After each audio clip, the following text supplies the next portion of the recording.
right. So the world has changed dramatically for the past 2 years. A rare pandemic disaster has resulted in a tragically large number of human lives being lost. As countries implement necessary quarantines and social distancing practices to contain the pandemic, the world has been put in a great economic lockdown. The magnitude and speed of collapse in activity that has followed is unlike anything experienced in our lifetimes. This is a crisis like no other, and there is substantial uncertainty about its impacts on people's lives and livelihoods. A lot depends on the situation of the virus, the effectiveness of containment measures, and the development of vaccines, all which are hard to predict.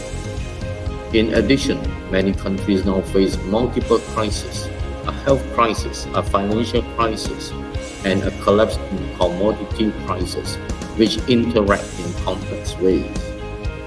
Governments are providing unprecedented support to households, businesses, and financial markets. And while this is crucial for a strong recovery, there is considerable uncertainty about what the economic landscape will look like when we emerge from this lockdown.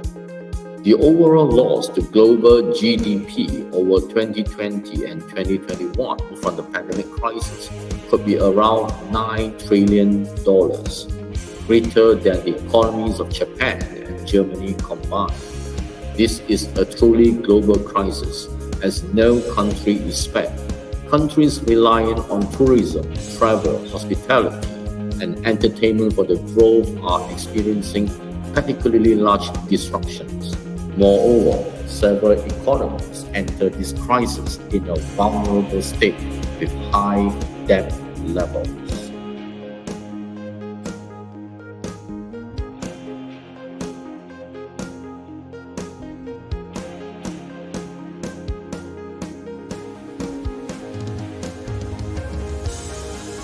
For the first time since the Great Depression in the 1930s and 2008, both advanced economies and emerging market and developing countries are in recession.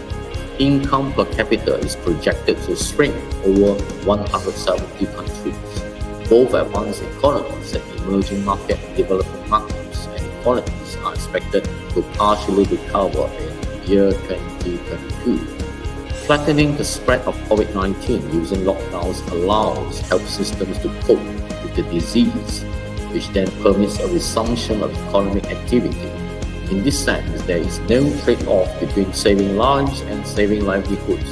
Countries should continue to spend generously on their health system, perform widespread testing, and refrain from trade restrictions of medical supplies.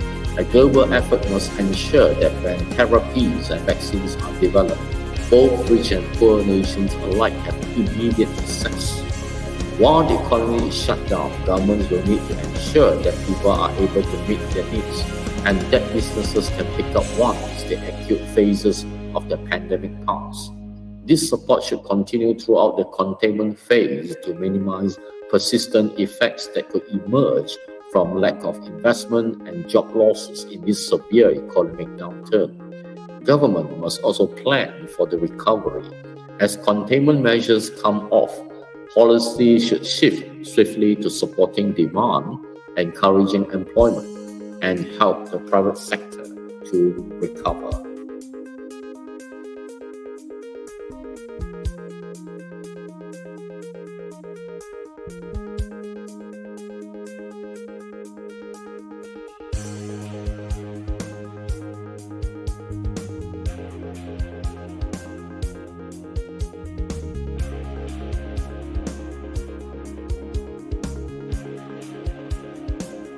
Multilateral cooperation is vital to the health of the global recovery to support needed spending in developing countries. Large creditors and international financial institutions should provide financial assistance.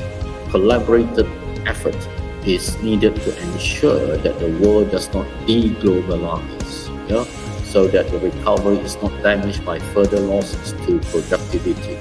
There are some hopeful signs that this health crisis will end. Countries are succeeding in containing the virus using social distancing practices. Testing, contact tracing, and vaccinations are on target. In the meantime, we face tremendous uncertainty around what comes next. The courageous actions of doctors and nurses need to be matched by governments all over the world so that we can jointly overcome this crisis together as a global community.